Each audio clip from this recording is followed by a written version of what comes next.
Sensitive viewers, welcome to today's Planet Earth, Our Loving Home, for the conclusion of our two-part series on the alarming rise in severe natural disasters around the world. From tornadoes and typhoons to earthquakes and floods, our planet is experiencing powerful events in ever more extreme forms, leaving in their wake heart-wrenching trails of climate change-related destruction. Scientists have shown that natural disasters are produced in ways related to livestock raising, one of which is the extremely negative energy generated by killing animals. Dr. Madan Mohan Bajaj, formerly chief of the Medical Physics, Immunophysics, Nuclear Biophysics, and Biomedical Engineering Research Laboratory of the Department of Physics and Astrophysics of the University of Delhi in India, and the current Chancellor of the International Kamadhenu Ahimsa University, has investigated what he calls the breakdown of integrated systems, or BIS effect. In short, the BIS effect describes how animal slaughter and other violent behaviors cause natural catastrophes. Dr. Bajaj has documented seismic activity occurring after major holidays, such as Christmas, when millions of turkeys and other animals around the world are killed for food. Furthermore, his work shows that tsunamis and cyclones result from the slaughter of marine life. When we kill the animals, what happens?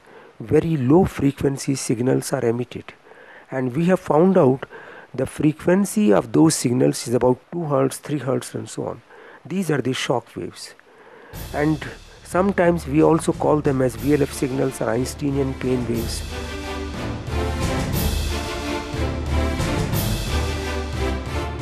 These pain waves lead to the generation of P and S waves, or pressure and shear waves, which in turn set off temblors. Dr. Bajaj has studied seismic activity following the observance of Bakri Eid, an annual Muslim holiday during which millions of goats are slaughtered. Basically, this is a very fateful day for all of us who are doing scientific research, because we are all the time looking for mathematical singularities. Mathematical singularities are those when you kill large number of animals on one day and then you can see the effect next day. So we note down what is the seismic activity throughout the world before this date. And then Bakri is celebrated for 3 days. That means they start killing these animals for 3 days. I would like to say in simple words that what is the consequence of the killing of animals with the movement of the earth or P and S wave generation, that can be studied very easily on the Bakri day. So we have found out after Bakri it always increases, and all over the world this seismic activity increases. Kindly notice that if I kill here, then effect will be observed at somewhere else, and those fault lines we have recorded throughout the world. The implications of Dr. Bajaj's work are enormous. We again take a look at some of the major natural catastrophes from the past few years and examine the extent of animal agriculture conducted in the devastated areas. In the Eastern European nation of Poland, 1.39 million cows and 20.7 million pigs were slaughtered in 2009. According to the UK-based animal welfare group Vegetarians International Voice for Animals, or VIVA, Poland is the largest live exporter of horses for meat in Europe, with 30,000 horses sent to their death annually. At the end of May 2010, Poland suffered from massive floods caused by torrential rains. The flash floods, which first affected southern and central Poland and then moved down through the Vistula River onto the north, were the worst witnessed in the country in the last 160 years. More than 30 people lost their lives as homes and streets in some areas were submerged under 5 to 6 meters of water. In the capital of Warsaw, 120 schools were closed and people were trapped in their homes and needed rescue. The flooding also caused an increase in infectious diseases as wells became contaminated. Across the country, 23,000 people were evacuated. Per a June 2010 United States Department of Agriculture's Global Agricultural Information Network report, 450,000 hectares of farmland were water damaged or flooded, affecting 4,300 farms, all of which had animals.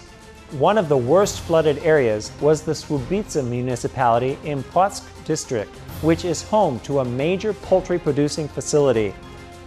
This facility and a similar one in Gumbin municipality were severely damaged by the floods. Animal agriculture represents a large percentage of annual revenue for the city of Christchurch, New Zealand, and includes sheep farming for wool and meat, dairy farming, as well as deer and horse exporting. New Zealand's largest abattoir, which slaughters 8.5 million lambs per year, is located in North Canterbury, which is next to Christchurch. Of all the lambs killed in New Zealand yearly, this facility slaughters more than 1/3 of them.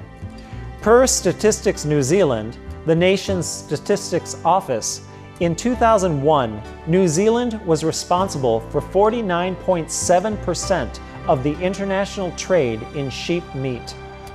The dairy industry is also very large in Canterbury, with the dairy farming area in one district called Ashburton annually producing the highest volume of dairy products in the whole of New Zealand. The value of the dairy industry in Ashburton alone is approximately $164 million. The industry is growing. As from 1990 to 2007, the total number of dairy cows in New Zealand doubled. Beef production is also very prevalent in New Zealand and accounts for 7.5% of the world's beef trade. It also has the world's largest deer farming industry, with 4,000 farms. The deer are sold for meat, and their antlers are turned into Chinese medicine. According to Statistics New Zealand, in 2001, a staggering 52% of New Zealand's total land area of 268,000 square kilometers was used for livestock grazing. On February 22, 2011, New Zealand suffered from a natural disaster that caused tremendous destruction and brought deep sadness to the nation. That day, Christchurch was rocked by a 6.3 magnitude earthquake, a force that brought buildings crumbling to the ground.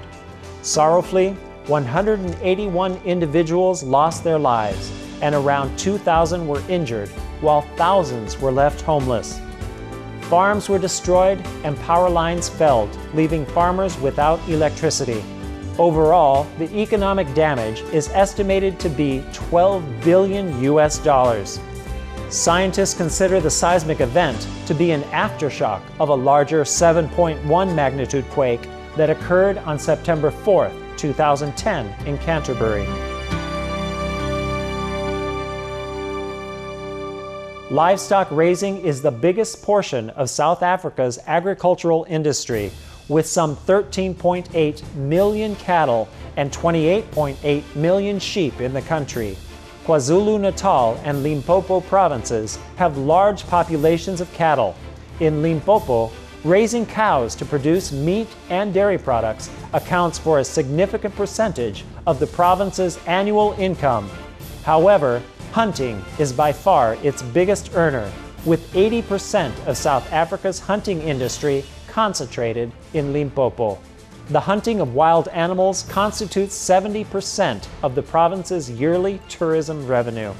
From December 2010 through January 2011, South Africa suffered from terrible flooding. Due to the La Niña effect, more than double the usual amount of rain fell in December, according to the South African Weather Service. These rains continued throughout the month of January, causing mayhem and misery as they washed away people's homes and properties, as well as took precious human and animal lives. In total, more than 4,000 square kilometers were affected by the flooding. as rivers burst their banks and dams crumbled away. 8 of South Africa's 9 provinces were deluged by the rising water, causing $2.3 billion in infrastructure and housing losses. In total, 13,000 houses were ruined, and 8.4 thousand people were forced to evacuate as the government declared 33 disaster zones. The most vulnerable were those living in the townships, as their homes were built out of weak materials and thus quickly washed away. The floods claimed the lives of 136 people, and at least 88 of those deaths occurred in KwaZulu-Natal province, which was the most severely flood-hit area. Limpopo province was also harshly affected by the rains, with all of its 5 districts overrun by floods, which caused the tragic loss of 4 lives and damage to 1,540 homes, schools, and buildings. Two Brazilian states which have large-scale fish processing industries are Rio de Janeiro and Sao Paulo. Livestock raising also represents a significant piece of Rio de Janeiro's economy. In fact, Brazil is the second largest producer of beef in the world, and each year slaughters nearly 40 million cows, as well as 35 million pigs. Brazil is the largest exporter of beef globally, accounting for 21.9% of world exports in 2009. It also consumes the 3rd largest amount of beef in the world after the US and the European Union. Between January 11th and 12th, 2011, approximately 254 millimeters of rain fell on Rio de Janeiro's Serrana mountain region. The precipitation during that period was more than had been forecast to fall for the entire month.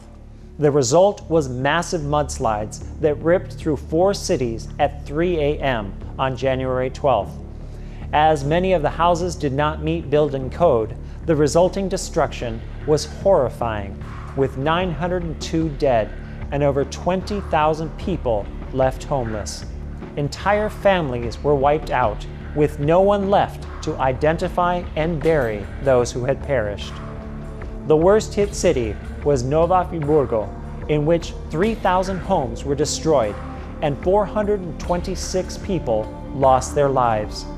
The force and magnitude of the mudslides was so great that it actually reshaped and altered the entire geography of the area.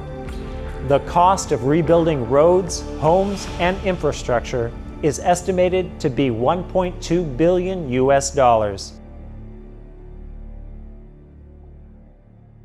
The cataclysms we've briefly examined today clearly demonstrate the delicate balance of our biosphere, as noted by Dr. Bajaj. On many occasions, Supreme Master Ching Hai has also addressed the rising number of natural catastrophes seen around the world. We just have to stop killing animals and men. We have to stop it. And then everything else suddenly will come clear. The typhoon might just stop, the cyclone will be silenced, the earthquake will just be gone. Everything else will turn to peaceful way of life because we create peace, and then we will have peace. Peace not only among humans, but among all co-inhabitants. That's why I keep emphasizing the vegetarian diet. It's the moral code of being a human. It is the mark of a great human.